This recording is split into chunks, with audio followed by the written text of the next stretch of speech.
আজকে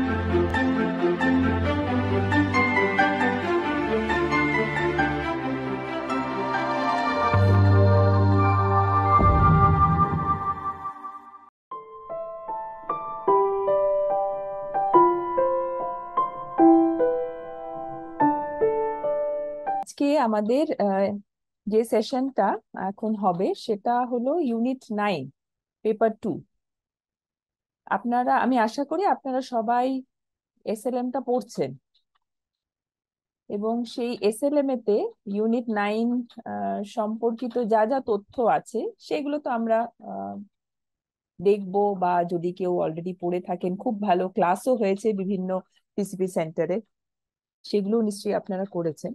তো এই যে ইউনিট 9-এ যে বিষয়গুলো আছে আমাদের, মূলত দুটো জিনিস আছে গুরুত্বপূর্ণ।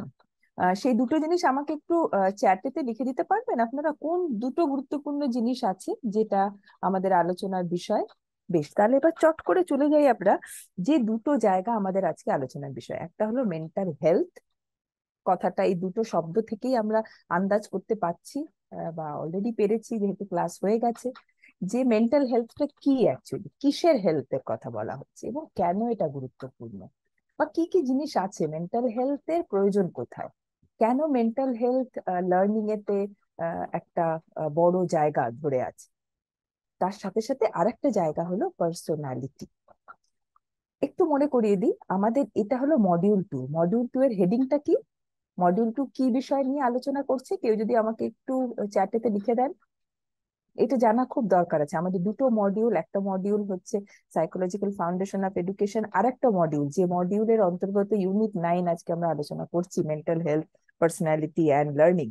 সেই মডিউলটার নামটা কি? জাস্ট 1-2 মিনিটে একটু ঝটপট যদি কেউ আহ লিখে দেন তাহলে খুব সুবিধা হয় আমার। এই মডিউলটার নাম কি, যে মডিউলের মধ্যে ইউনিট 5, 6, 7, 8, 9, 10 আছে, 5টা ইউনিট আছে? সেই মডিউলটার নাম হলো ফ্যাক্টরস অফ লার্নিং, তাই না? Yes, thank you Dipankar, factors of learning. তাহলে শিখনের বেশ কয়েকটা উপাদান কিন্তু এই ইউনিট 6, 7, 8, 9, 10 এতে আমরা পড়ছি। মানে শিখনের জন্য যে যে উপাদানগুলো প্রচন্ড প্রয়োজন এবং দরকার আছে জানার, সেগুলোই কিন্তু আমরা এই মডিউলে পড়ছি। বিশেষত ইউনিট 9টা ডেডিকেট করা হয়েছে দুটো জিনিসে, একটা হলো মেন্টাল হেলথ আর একটা হলো পার্সোনালিটি। আমরা প্রথমে শুরু করি মেন্টাল হেলথের কিছু কিছু বিষয় আলোচনা করব। কিছু জানা আছে আপনাদের, কিছু হয়তো অজানা থাকতে পারে। সেই গাথাটা, সেই মালাটা একটু গাঁথি আমরা। বেশ, তা দেখুন স্ক্রিনের সামনে যে বিষয়গুলো লেখা আছে সেগুলো, I am not reading it out because it is obvious.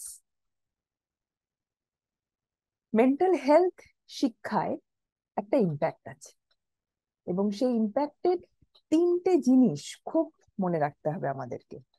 তিনটে বিষয়ের উপরে কিন্তু বিরাট একটা এফেক্ট আছে, বিরাট একটা ইম্প্যাক্ট আছে এডুকেশন। এবং এই মেন্টাল হেলথের যে তিনটে স্তম্ভ আছে না, সেই তিনটে স্তম্ভ হলো ইমোশনাল, সাইকোলজিক্যাল আর সোশ্যাল ওয়েলবিং। কাদের কাদের কাদের ওয়েলবিং এর কথা বলছি, কাদের emotional, psychological and social wellbeing? Students এর, অফকোর্স, লার্নার্স, তাই না? তাদের আমরা ওয়েলবিং এর কথা বলছি।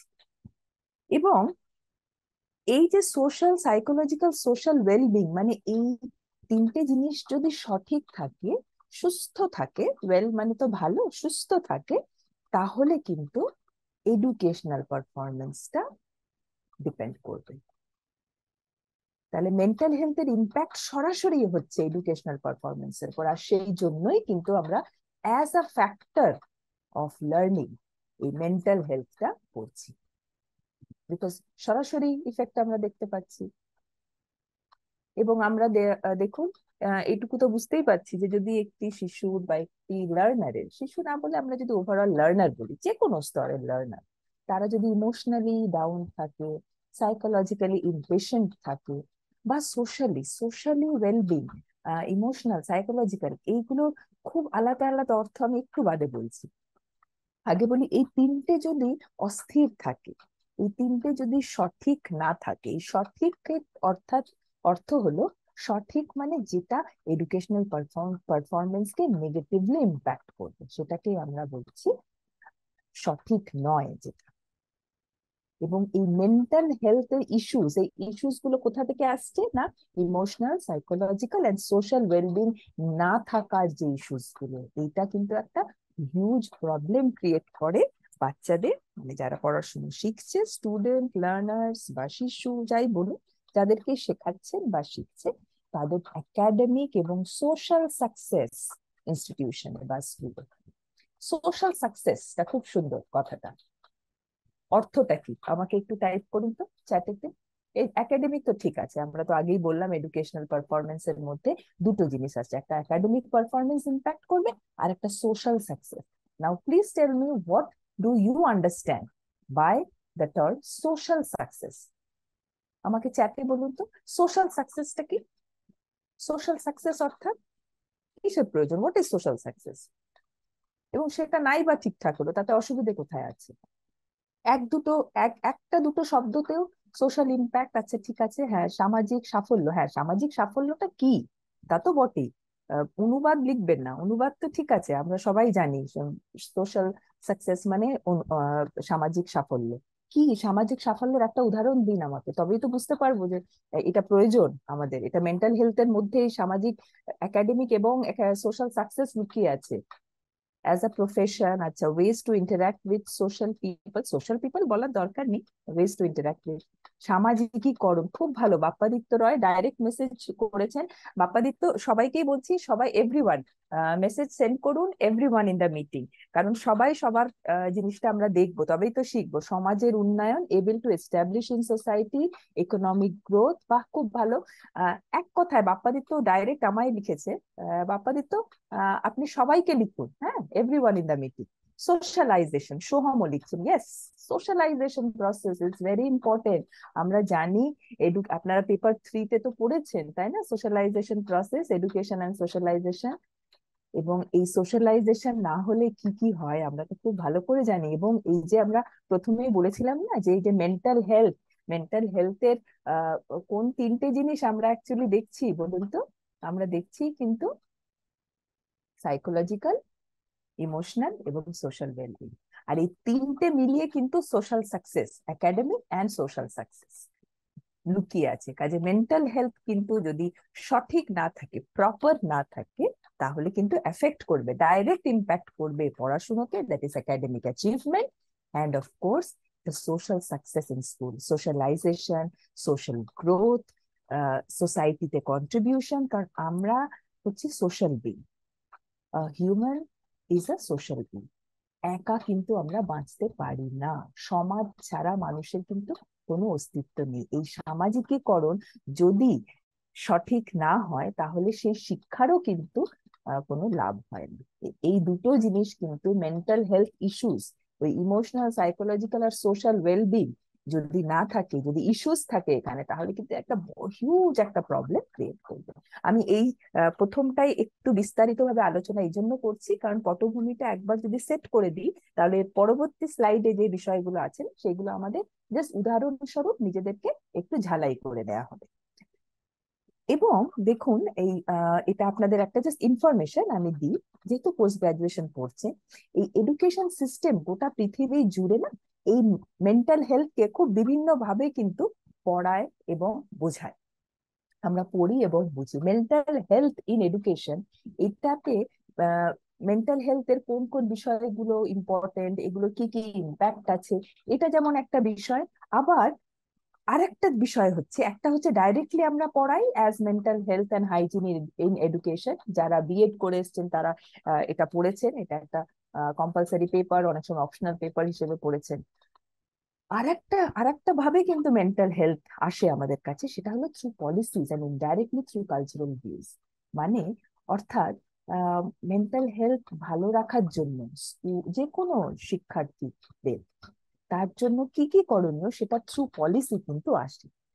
কাজে একটা হচ্ছে ডাইরেক্ট প্র্যাকটিসেতে কিভাবে আমরা ভালো করে রাখবো শিক্ষার্থীদের, স্কুলের পরিবেশ কেমন রাখবো যাতে আমাদের শিক্ষার্থীদের, স্কুল বা যে কোনো ইনস্টিটিউশন, এডুকেশন ইনস্টিটিউশনের পরিবেশ কেমন করে রাখবো, কেমন ভালো রাখবো যাতে তাদের মেন্টাল হেলথ ভালো থাকে, এবং সেটা প্রেসক্রাইব করে দিচ্ছে আমাদেরকে থ্রু পলিসিস।